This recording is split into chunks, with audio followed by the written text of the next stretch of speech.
He can이라고 하는 사람이다 라고 이제 소개를 해놨어요. 이 사람은 일찍 부모님을 여의고 누님 댁에서 자라난 사람인데 나중에 늦게 신학을 해서 학교의 교목이 됐습니다. 그리고 학생들을 교육하는 프로그램에 참여하면서 새벽 프로그램, 점심 프로그램, 저녁 프로그램 이런 것들을 하면서 그때에 이제 찬송시를 쓰게 됐는데 그때에 썼던 곡 중에 하나가 지금 1장의 그 곡입니다. 사실은 4절로 되어 있던 건데 워낙 요 내용만 하도 잘 불러가지고 요 내용만 따로 떨어져서 한 장의 그 찬송가가 만들어졌고요. 그리고 이 찬송이 찬송의 대표곡으로 성령에 속하는 하나님께 영광을 올려드리는 노래에 속하는 대표로 성령의 제1장을 장식하게 된 겁니다. 그래서 만복의 근원 하나님, 온 백성 찬송들 이렇게 1장에 속해져 있습니다. 공명은 오른쪽에 어깨 위에 보면은 올드 헌드러스, 헌드러스는 100편, 시편 100편의 곡조이거든요. 올드 시편 100편의 곡조는 이것 말고도 이제 중간에 몇 개가 나옵니다. 거기에 맞춰서 그 곡에 집어넣어서 불렀던 노래다. 곡은 그런데 그 곡도 만든 사람이 있어요. 거기 보면 본래의 그 100편의 노래 곡조는 여기 엘 브루조이스가 썼고 제네반 살터에 속하는 그런 곡이다 라고 이제 소개를 해놨습니다. 여기 엘 브루조이스 이 노래 올드 헌드러스를 쓴 사람은 칼빈의 제자로 알려져 있습니다. 칼빈의 제자로 있었던 사람이고요. 작곡가 겸 음악 이론가로 활동을 했고 제네바에서 활동을 했습니다. 제네반 살터에 깊이 관여한 것으로 그렇게 알려져 있습니다. 만복의 근원 하나님, 제일 첫 번째 나온 내용이 뭐냐? 성령의 제일 첫 번째, 하나님께 영광을 올려드리는 영광송의 제일 첫 번째 단어가 만복의 근원 하나님. 우리 하나님이 누구냐? 만복의 근원이다. 우리는 가끔 복의 개념을 이야기하면서 오복, 칠복, 팔복, 또 어떤 사람은 구복까지도 얘기를 하더라고요. 그래서 이제 이 복의 개념이 이제 어떻게 정립이 되느냐 하는 데 따라서 달라지죠. 우리나라의 오복에 보면은 뭐 이빨이 튼튼한 것도 오복 중에 하나다. 그런 얘기예요. 아무튼 이런 복들, 세상 사람들이 말하고 있는 그런 복들의 개념 속에서도 여전히 만복, 모든 복이라는 얘기죠. 만개가 아니라 모든 복의 개념 속에 그 복의 근원은 누구냐? 만복의 근원은 하나님이시다 라는 겁니다. 상점에 들어가 보면은 이렇게 뭘 썩을 쳐놨어요. 그죠? 부적들도 썩을 쳐놓고 옆에 분들도 썩어놓고 주로 이제 새해 되고 봄철이 되면은 그걸 다 이렇게 뜯어내고 새로 이제 막 붙여놓는데 거기에 보면은 뭐 만복이 흘러 들어와라 하는 뜻의 내용들을 많이 써놓잖아요. 복이 들어오도록 많이들 이제 글씨를 써놓고 그러는데 그 글씨를 써놨다고 해서 복이 들어오는 게 아니고요. 또 복복자를 곳곳에 붙여놨다고 해서 그게 다 복이 되는 게 아니고 복의 진짜 개념의 근원은 하나님이시다. 하나님을 모르면 진짜 복이 뭔지도 몰라요. 하나님을 모르면 진짜 복을 누릴 수도 없는 거죠. 복의 근원은 하나님. 성경은 우리에게 그 사실을 전해주는데 우리 하나님은 창조주 하나님이시면서 또 복의 근원이시다. 그래서 믿는 자녀들을 부르실 때에도 애초에 부를 때 아브라함을 믿음의 조상으로 부르지 않았습니까? 창세기 12장에 보면은 하나님께서 아브라함을 복의 근원으로 불렀다라고 거기 나와요. 네가 복의 근원이 될지라, 네가 복의 씨앗이 될지라, 너로 인하여서 천하 만민이 복을 누리게 되리라. 이렇게 복의 근본 개념으로 아브라함이 부름을 받았고 복의 통로로 그렇게 부름을 받은 거거든요. 결국은 믿음 안에서 우리는 아브라함의 자손들로서 하나님의 복의 통로들이라고 하는 겁니다. 내가 인식하든 인식하지 못하든 간에 나는 어쩔 수 없이 복의 통로로 살고 있다. 하나님의 복의 통로다. 우리 하나님은 복의 근원이시고 복의 근원이신 하나님께서 만복을 흘려보낼 때에 나라고 하는 통로를 통해서 하나님의 역사가 흘러나온다는 거죠. 이웃에게로 흘러들어간다 하는 겁니다. 그래서 만복의 근원 하나님, 그리고 그 하나님께 속해 있는 복의 통로로서의 우리들, 이렇게 되어져 있는 거죠. 만복의 근원 하나님, 이 복의 근원이신 하나님에게 나와서 복을 비는 게 이게 진짜 복이고, 그렇지 않았던 나머지 사람들이 이야기하고 있는 복이라고 하는 게 잘못 구하고 있는 거죠. 복이 아닌 것을 복으로 착각하고 구하고 있는 거고, 혹은 복을 줄 수 없는, 복하고는 관계가 없는 그런 존재에게로 나가서 복을 달라고 비는 겁니다. 예컨대 고목나무가 복을 줄 수 있어요, 없어요? 못 줘요. 고목나무가 만약에 복을 줄 수 있다고 하면 대접받고 살지, 그렇게 밖에서 비 맞고 눈소리 맞고 그렇게 안 하죠. 집도 잘 지어주고 대궐같이요 잘 지어주고 그렇잖아요. 온돌도 다 설치해가지고 말이에요 따뜻하게 해주고 그러지, 누가 그걸 무시하겠습니까? 근데 이 복을 줄 수 없는 존재거든요. 근데 복을 달라고 가서 빌어요. 돌이 복을 줄 수 있는 존재냐? 없죠? 아니죠. 해나 달이 그러면 복을 줄 수 있느냐? 아니죠. 그럼에도 불구하고 태양을 바라보고 가서 복을 빌고, 달이 떠오를 때 복을 빌고, 해마다 그 정월 초하루날 떠오르는 태양, 물론 이제 새로운 기분으로, 새해가 시작되니까 새로운 기분으로 가서 구경을 합니다만 그게 복을 주는 근원은 아니거든요.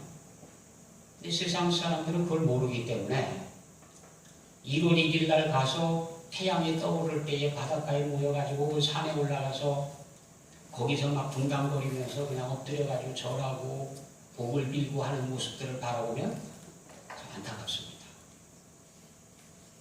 우선 이해가 안 되는 게, 첫째는 지금 떠오르는 태양도 어제 떠오른 거하고 똑같고 그저께 떠오른 태양하고도 똑같은 태양입니다. 조금 더 변화되질 않았어요. 그 태양이 그 태양인데 왜 꼭 1월 1일 날만 전 부산을 떠나야 되나? 그게 조금 이상하고, 또 하나, 그 태양이 과연 태양이라고 하는 그 존재가 인격이 있어서 와서 기도를 하고 빌면 뭐라도 해줄 수 있는 존재냐? 아니잖아요. 그죠? 과학적인 상식으로 태양이 어떻게 열을 발하고 있고 뭐 이런 거 다 지금 밝혀져 있는데도 불구하고 여전히 태양을 바라보고 복을 빌고 하는 그런 모습들을 바라봅니다. 근데 왜 그러냐? 복의 근원을 모르기 때문에. 복의 근원을 제대로 알면 거기 가서 비는 게 얼마나 우스꽝스럽고 이상하게 생각이 되겠어요? 근데 그렇지 않거든요. 가서 심각하게 빌거든요. 그 사람들이요. 굉장히 심각합니다.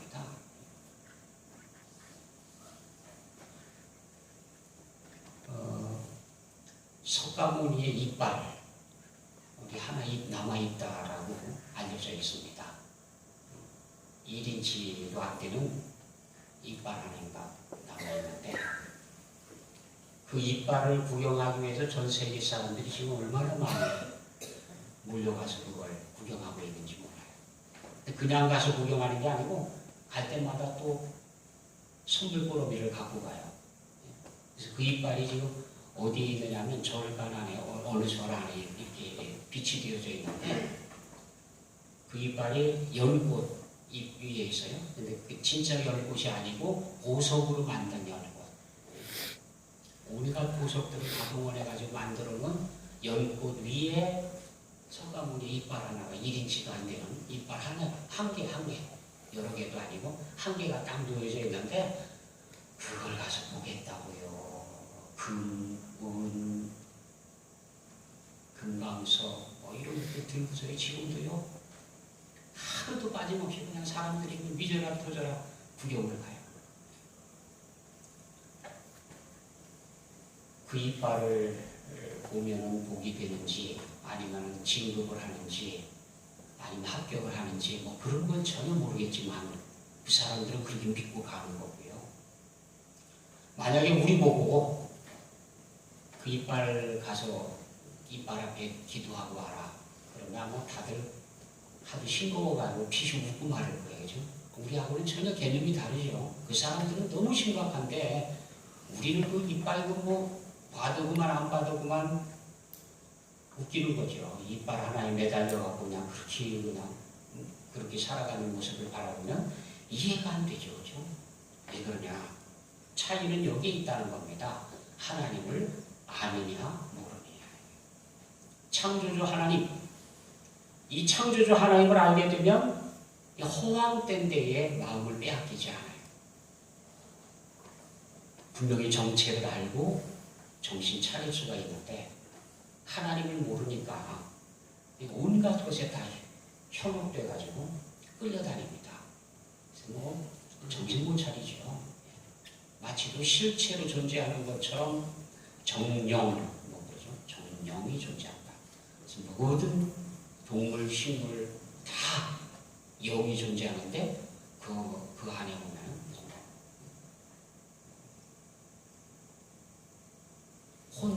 혼과 영, 뭐 이런 것들이 존재한다. 그러면서 그렇게 믿고 있습니다.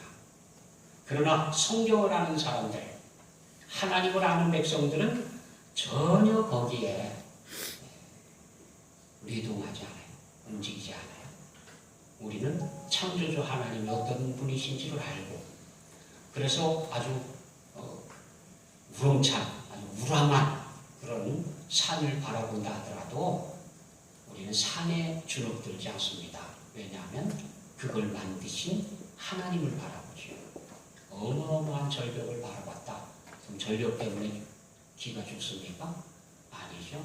물론 뭐 사람의 존재라고 하는 게 뭐 비교도 안 될 만큼 초라하고 작지요. 작은 존재죠. 하지만 그럼에도 불구하고 우리는 그것을 지으신 하나님을 바라보지 그 자체를 경배하거나 엎드리거나 그러지 않거든요. 그런데 세상 사람들은 안 그래요. 열심히 엎드려서 절해요. 공무원들이 우리나라 그래요. 지금도 여기 서귀포시 공무원들 그 공무원들도 보면은 산에 가가지고 제 지내고 그러더라고요. 공무원들 가서 날짜 정해가지고 주르륵 몰려가서 그냥 이렇게 지내러 왔는 줄 알았더니 그게 아니고 상까지 하고 거기에다가 과일이며 뭐 이런 거 제 지내고 다 준비해갖고 올라와서 기독교인들은 거기를 어떻게 살아남을는지 잘 모르겠어요. 아무튼 그러더라고요. 만복의 근원 하나님. 우리의 초점은 만복의 근원 하나님께 있습니다. 하나님께 초점을 맞추고 있어야 되고 그 하나님의 정체를 바로 알아야 되고 그 하나님을 찾아야 되고 우리가 예배를 하더라도 우리는 누구를 찾습니까? 하나님, 창조주 하나님을 찾지요. 거대한 강, 바다, 산 아니면 우주 아무리 크고 위대하다 하더라도 우주를 바라보고 직접 절하거나 섬기지는 않습니다. 뭐가 이렇게 당당합니까? 창조주 하나님을 아는 까닭이죠. 그래서 이 하나님, 만복의 근원이신 하나님, 창조주이신 하나님, 그 하나님을 우리는 찬송하면서 산다, 예배하면서 산다 하는 겁니다. 만복의 근원 하나님, 온 백성 찬송 드리고, 하나님 앞에 그 하나님, 만복의 근원이신 하나님, 창조주이신 하나님, 그 하나님 앞에 모든 백성들이 찬송을 올려드린다. 시편 150편은 찬송, 시편 전체의 마감이면서 대송영, 대영광송이거든요. 그래서 대영광송의 내용을 보면은 1절부터 6절까지 있는데 그 6절밖에 안 되는 그 내용 속에 찬송하라라고 하는 할렐루야가 13번 기록되어 있습니다.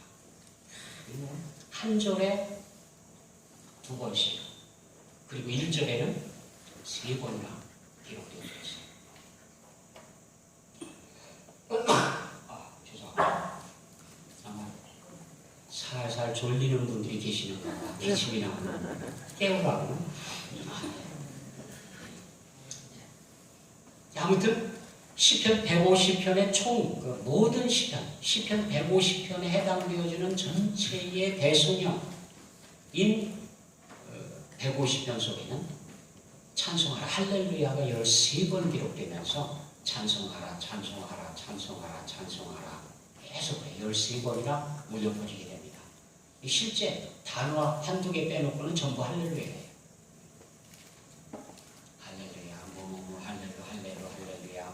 이렇게 할렐루야 계속 되풀이되고 있어요.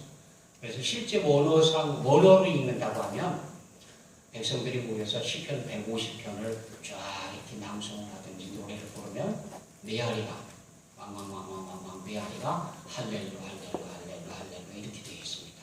그게 시편 150편이에요. 13번이나 할렐루야를 되풀이하도록 그렇게 되죠. 하나님을 찬송하라, 하나님을 찬송하면서 살아라, 그런 뜻이거든요.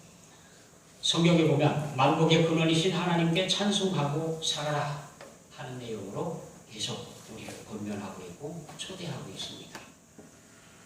복의 근원이신 하나님이시죠? 시편 속에도 그게 나와 있죠.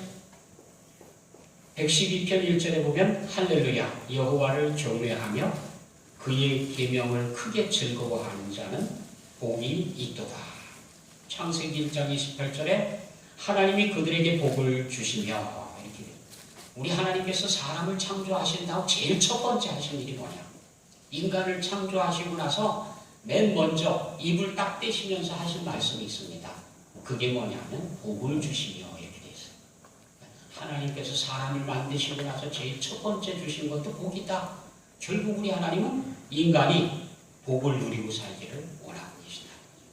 시편 150편에 속해 있는 것 중에서 제1편 시작, 1편의 시작이 뭐예요? 복 있는 사람은 복이 누가 복 있는 거냐? 누가 복을 누리는 거냐? 결국 하나님께서는 어떤 각도로 바라보더라도 사람들이 복을 누리고 살기를 원하고 계시는 겁니다. 우리 하나님께서는 사람들이 복을 누리면서 하나님께서 주시는 복, 그 복을 누리며 살기를 원하고 계시고 또 그렇게 해주시기를 원하고 계세요. 우리 하나님은 복을 주시기를 원하고 계시는 하나님이십니다. 그 하나님을 알자고 하는 내용이 이 찬송 1장의 첫 내용입니다. 만복의 근원 하나님 속에 들어있는 내용이 바로 그거예요. 우리 하나님께서 우리에게 얼마나 복을 주시기 원하시는지, 사람들이 얼마나 복을 받고 살기를 원하고 계시는지 좀 알자, 알고 하나님 앞에 나가서 좀 구하자 하는 거거든요. 온 백성 찬송 드리고 저천사여 찬송하세. 찬송 성부 성자 성령. 성부 성자 성령은 삼위일체 하나님이죠. 삼위일체. 성부 하나님, 성자 하나님, 성령 하나님.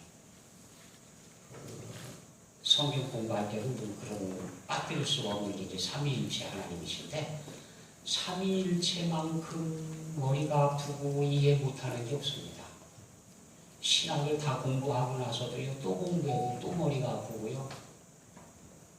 또 삼위일체에 대한 설명을 잘 해놓은 책이 있다 그래가지고 구해다 읽으면 또 머리가 아프고요. 하여튼 이거는 삼위일체를 붙잡으면 누가 됐든 머리가 아파요. 골치 아파요. 왜?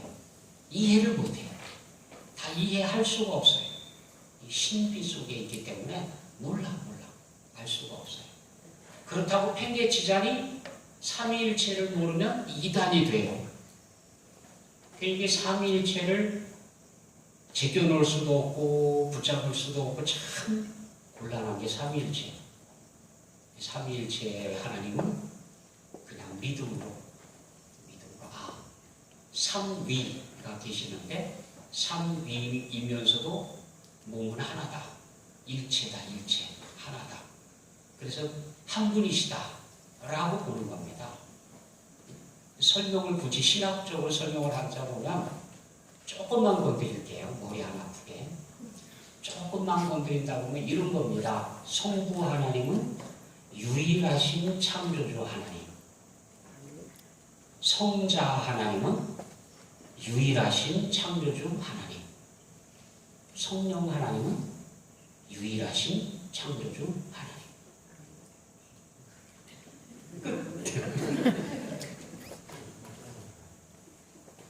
진짜예요. 한 분밖에 안 계시는 유일하신 하나님. 그것도 창조주 하나님이신데 그 하나님의 이름을 우리는 셋으로 불렀고 활동도 셋으로 이야기를 했고 그러나 셋은 셋이 아닌 하나라는 거죠. 그거밖에 없어요. 그럼 이게 이해가 돼요? 될 듯 말 듯 하거든요. 신학을 7년 동안을 해도 머리가 뽀개지는 건 마찬가지예요. 10년을 신학을 해도 머리가 뽀개지는 건 마찬가지예요. 그래서 우리는 그냥 믿음으로 이렇게 받아들입니다. 삼위가 계시지만 삼위를 일체이시다. 한 분이시다. 그렇게 그냥 아멘하고 끝납니다. 그게 삼위일체 이론이에요. 잘 몰라요. 물론 뭐 설명을 하기 위해서 유추를 하긴 해요. 비슷한 유추들을 막 갖다 놓긴 하지만 만족스러운 건 아직까지 하나도 없습니다. 예를 들면 그런 거예요. 이 태양빛이 여기 오고 있죠. 태양빛이 딱 비치는데 그 태양빛 속에는 밝고 어둡게 하는 밝게 하는 광선이 들어있지 않습니까? 그런 거 하면은 이 광선은 그냥 밝게만 하는 건 광선만 거기 들어있는 게 아니라 동력도 들어있어요. 힘. 그래서 태양광을 받아가지고 동력으로 바꿔서 쓰지 않습니까? 전기로도 바꾸고 자동차도 움직이고 다 하지 않습니까? 예. 그런 힘이 그 안에 들어있는 거거든요. 그런 것만 있느냐 하면 그 안에는 또 치료하는 광선도 들어가 있거든요. 같은 태양의 광선 안에 들어가 있어요. 그것만 있습니까? 사실은 그 세 가지만 있는 게 아니죠. 그 안에는 색깔도 다 들어가 있어요. 그죠? 광선 속에 온갖 색깔들이 다 들어가 있어서 프리즘만 통과하면 각져 있는 유리, 이 광선을 꺾어낼 수 있는 프리즘만 통과하고 나면 색깔이 쭉 나눠지죠. 빨주노조 파란보 우리가 알고 있는 그죠? 색깔들이 쭉 나눠져요. 그 색이 그 속에 들어가 있거든요. 그렇다고 해서 색깔이 보입니까? 안 보여요. 그냥 투명하죠. 네? 그런데도 불구하고 그 속에 이런 게 다 들어가 있다고. 뜨거운 거, 열기도 들어가 있고 거기에 힘, 에너지도 들어가 있고 색깔도 들어가 있고 치료하는 광선, 치료하는 힘도 들어가 있고 뭐 하여튼 온갖 것이 다 들어가 있거든요. 그러면서도 하나로 움직이고 있죠. 거기다 이제 과학적인 이유로 보면은 이게 입자냐 파동이냐 점점 더 졸리는 얘기만 하다. 하여튼 복잡해요. 사실은 정의상으로는 반대 정의거든요. 입자는 개인이 부피가 존재하는 이게 입자죠. 이렇게 덩어리가 있는 거죠. 부피가 존재하는 거죠. 파동은 이런 부피는 없이 그냥 흐름만 존재하는 거예요. 그러니까 파동은 이런 막히는 게 없는 거죠. 왜냐하면 부피가 없으니까 그냥 통과하는 거죠. 그래서 적외선 카메라 그러면은 그냥 통과해서 보잖아요. 건물 안에 들어있는 사람도 그냥 관찰하지 않습니까? 그런 거죠. 이게 파동이기 때문에 안 걸리는 거예요. 유리에도 안 걸리고 벽에도 안 걸리고 그냥 통과하는 거예요. 그 파동이고 입자라고 하는 것은 가다가 부딪혀서 튀어나오는 거죠. 벽이든지 뭐 막는 게 있으면 탁 부딪혀서 튀어나가는 게 입자예요. 부피가 존재하는 거죠. 둘의 개념은 반대 개념이거든요.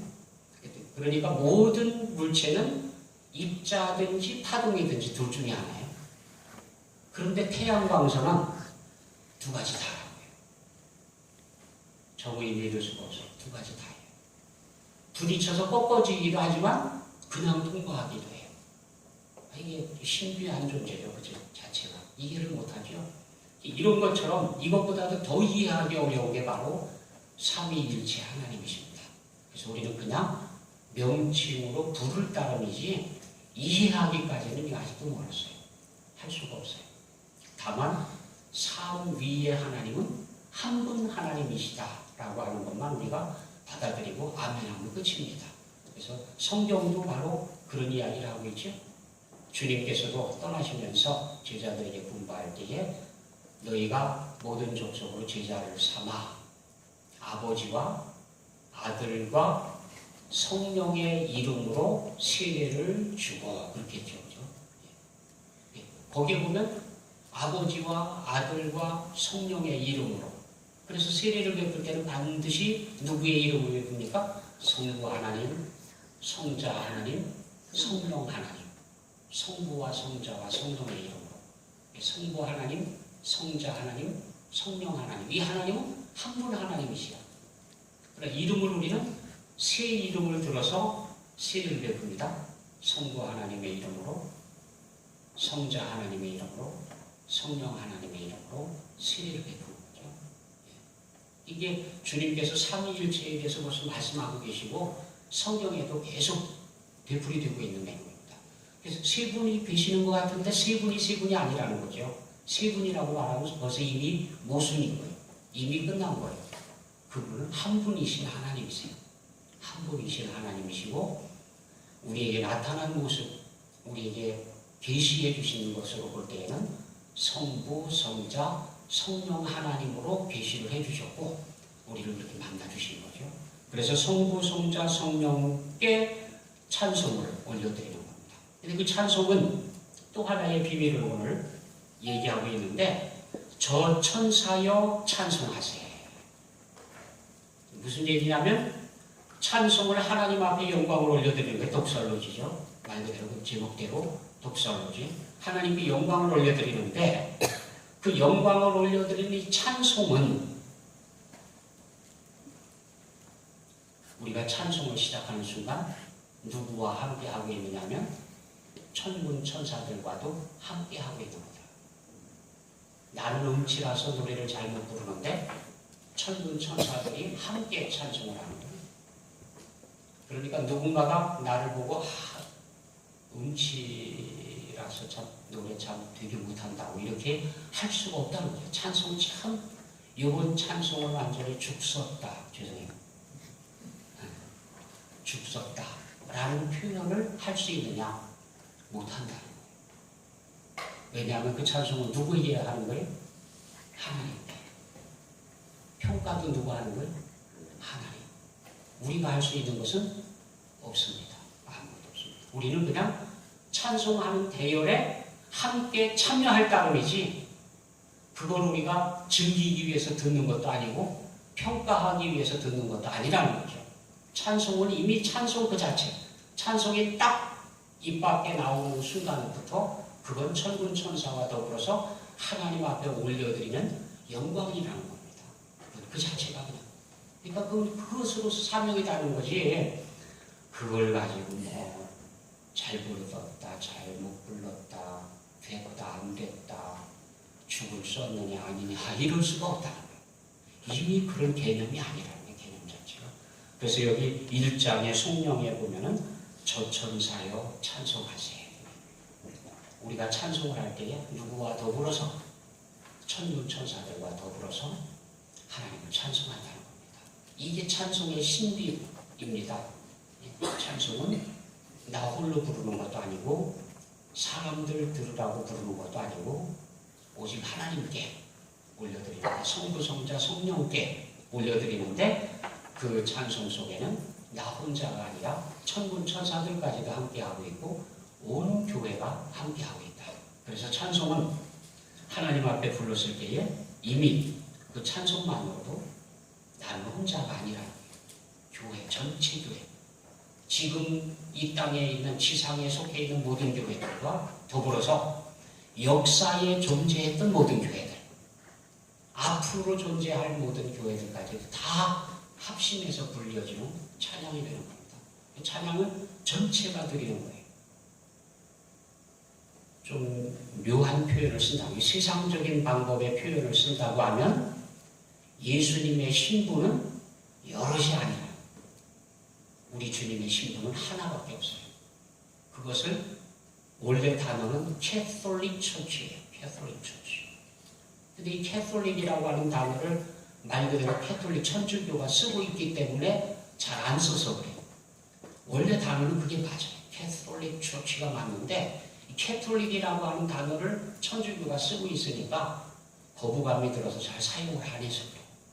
보편적 교회, 우주적 교회, 우주에 하나밖에 존재하지 않는, 그러니까 예수님의 신부, 그리스도의 신부로서의 교회는 하나밖에 없습니다. 하나밖에 없어요. 예수님의 신부가 여럿이 아니에요. 하나야, 하나. 전 교회는 하나로 존재하는 것이고 그 전 교회에 속해 있는 모든 성도들은 다 그리스도의 한 신부 안에 들어가 있는 존재들이기 때문에 찬송도 여전히 하나가 된다. 전체가 다 하나가 돼서 하나님 앞에 찬송을 올려드린다고 하는 겁니다. 그래서 1장 내용을 다시 한번 보게 되면 그렇습니다. 만국의 근원이신 하나님, 그 하나님만 바라보고 그 하나님께만, 그리고 그 하나님 생각으로 가득 차서 그렇게 찬송을 올려드리자 하는 거예요. 그 하나님을 찬송하는데 백성들 누구에 모두가 다, 그리고 거기에는 누구까지도 천사들까지도 함께해서, 그래서 하나님 앞에 영광을 올려드린다. 찬송, 성부, 성자, 성령, 성부, 성자, 성령께 찬송을 올려드린다 하는 겁니다. 그래서 이것이 바로 우리의 신앙 고백이면서 하나님을 송축하는 노래의 진정한 의미가 될 것입니다. 1장의 찬송 만국의 근원 하나님을 향해서 부르는 찬송이 송년 독살로지의 것처럼 우리 평생에 하나님을 향해서 독살로지 영광의 속을 부르면서 살아가는 여러분이 되시기를 원합니다. 기도하겠습니다.